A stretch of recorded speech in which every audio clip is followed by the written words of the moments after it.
Good morning, students. Welcome back. So, students, in today's class, we discuss page number 34 and 35 of our book, chapter name The United Nations. Students, अभी तक हमने जितने भी अपने chapter discuss किए हैं, जितने भी पेजेस पढ़े हैं, उनमें सबसे इंपॉर्टेंट चैप्टर्स में से एक है ये the United Nations. So please watch the video till last. बहुत ही इंपॉर्टेंट चैप्टर है. I need your full concentration on this chapter. Okay, so let's start. The United Nations. The United Nations UN officially came into existence on 24 October 1945. United Nations जो है वो officially 24 October 1945 को बना था. सो यहाँ से एक बहुत इंपॉर्टेंट क्वेश्चन है जो कई सारे कॉम्पिटिटिव एग्जाम्स में पूछा जाता है कि when was United Nation was officially formed. So the correct answer is 24 October 1945. Okay, founded by 51 nations, it was the second multipurpose organisation to be started in the 20th century. उस समय 51 Nations थे जो United Nation के member थे, और ये दूसरी multipurpose organisation थी जो 20th सेंचुरी के अंदर स्टार्ट की गई थी. Having a global scope and membership, the League of Nations, its predecessor, was started by the Treaty of Versailles in 1919 and was disbanded in 1946. ये दूसरी मल्टीपर्पज ऑर्गेनाइजेशन थी, जैसा कि मैंने आपको बताया. जो इससे पहले थी वो थी लीग ऑफ नेशंस, जो 1919 के अंदर बनी थी, 1919 के अंदर ट्रीटी ऑफ वर्साइलीज के बाद, यानी कि फर्स्ट वर्ल्ड वॉर के बाद जो ट्रीटी हुई थी हमारी, ट्रीटी ऑफ वर्साइलीज, उसके बाद लीग ऑफ नेशंस बनी थी. लेकिन लीग ऑफ नेशंस जो है वो डिसबैंडेड, यानी कि उसको भंग कर दिया गया, खत्म कर दिया गया 1946 के अंदर. क्योंकि लीग ऑफ नेशंस इसलिए बनाई गई थी कि फर्स्ट वर्ल्ड वॉर के बाद दोबारा से कंट्रीज के बीच में आपस में कोई भी वॉर ना हो. लेकिन लीग ऑफ नेशंस जो है वो अपने मिशन में, अपने पर्पज में फेल हो गई, क्योंकि हम सब जानते हैं, एज वी ऑल नो, 1939 के अंदर सेकेंड वर्ल्ड वॉर हो गया था. सो सेकेंड वर्ल्ड वॉर के बाद 1945 के अंदर यूनाइटेड नेशंस को फॉर्म किया गया और लीग ऑफ नेशंस को डिसबैंड कर दिया गया. Okay, next.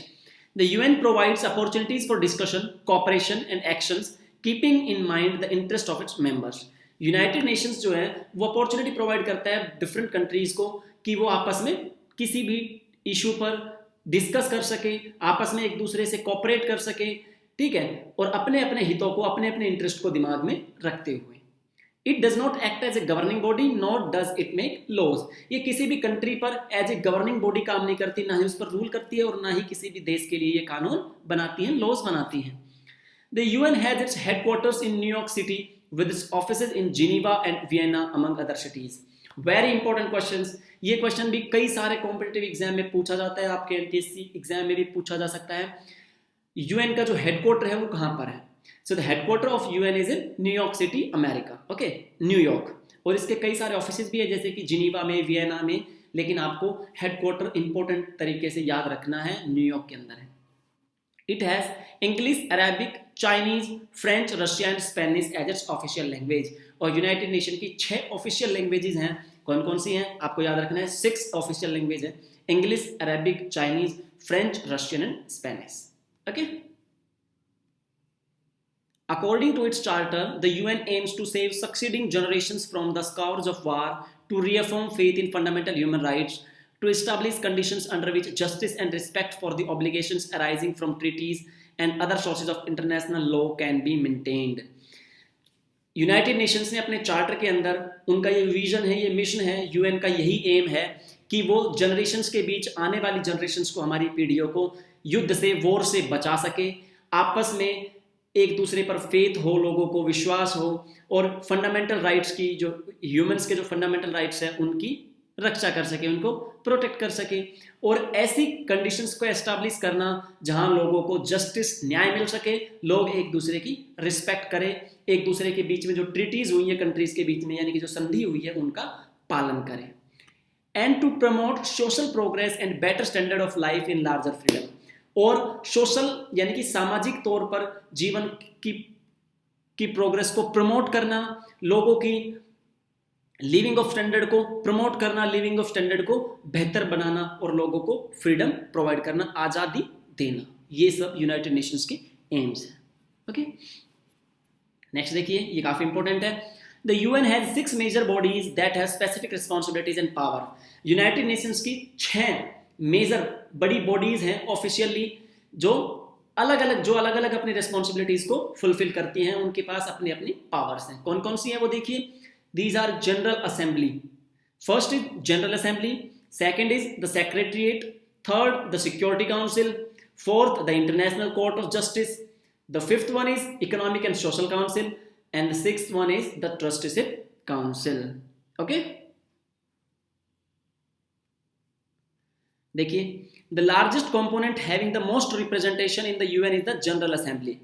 और जो हमारी 6 मेजर बॉडीज हैं उसमें से सबसे बड़ी हमारी कौन सी है, ठीक है, जिसके अंदर यूएन के जितने भी मेंबर्स हैं उन सबका रिप्रेजेंटेशन होता है। देखिए, यूएन के एट प्रेजेंट 193 मेंबर कंट्रीज है, 193 मेंबर कंट्रीज है, वो सब जनरल असेंबली के मेंबर हैं। ठीक है, तो सबसे बड़ी कौन सी होती है हमारी जनरल असेंबली, जिसको हम एक और नाम से जानते हैं। इंपॉर्टेंट क्वेश्चन आपसे पूछा जा सकता है, what is the other name of general assembly? The parliament of nations. Okay, general assembly का दूसरा नाम है parliament of nations. It allows every member to vote and participate in debates on international affairs. यहाँ पर हर member country को debates के अंदर पार्टिसिपेट करने का मौका मिलता है और वोट करने का भी मौका मिलता है।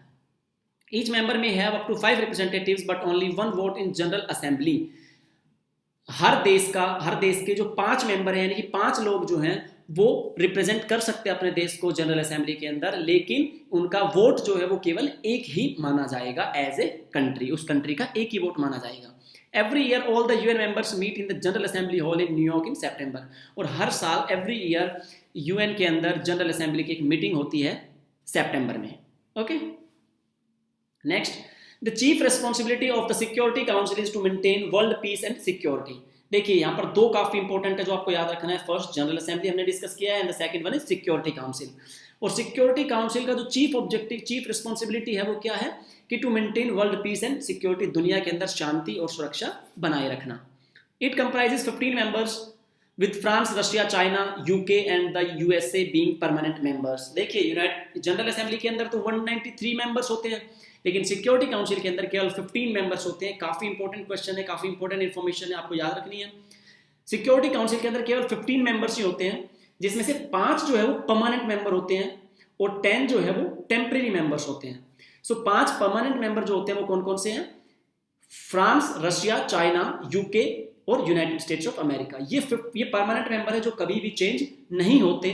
दीज परमानेंट मेंबर्स है वीटो पावर, और इनके पास वीटो पावर है। बाकी जो 10 मेंबर्स होते हैं वो टेम्परेरी मेंबर्स होते हैं, जो हर 2 साल के बाद चेंज होते रहते हैं। Any one of them can block even the discussion of an action of which it disapproves. अब कोई भी रिजोल्यूशन सिक्योरिटी काउंसिल से पास कराने के लिए जो परमानेंट मेंबर्स है 5, फ्रांस, रशिया, चाइना, यूके और यूएसए, इनकी सहमति, इनका समर्थन जरूरी है। अगर ये सहमत नहीं होते हैं तो ये उस रिजोल्यूशन को वीटो कर सकते हैं, यानी वीटो पावर लगाकर उसे रिजेक्ट कर सकते हैं। Okay, next quick quiz. यहाँ पे कुछ इंपॉर्टेंट क्वेश्चंस दिए गए हैं, let's see. The first question, who was the first women president of the UN general assembly? United Nation की जनरल असेंबली जी थी, उसका जो फर्स्ट वुमेन प्रेसिडेंट कौन थी? द करेक्ट आंसर इंडिया से थी Vijaya Lakshmi Pandit. Okay, Vijaya Lakshmi Pandit. Next, who was the first secretary general of the UN? United Nation के first secretary general कौन थे? तो the correct answer is Trygve Lie. Okay, Trygve Lie, correct. लेकिन हमें अभी भी पता होना चाहिए कि who is the current secretary general of UN, current. So the correct answer is, आप नोट डाउन कर सकते हैं, Antonio Guterres. Okay, Antonio Guterres is the current secretary general of UN. Okay, next, who was the first person to deliver a speech in Hindi to the United Nations general assembly? वो first person कौन थे जिसने United Nations की general assembly के अंदर हिंदी में speech दी थी?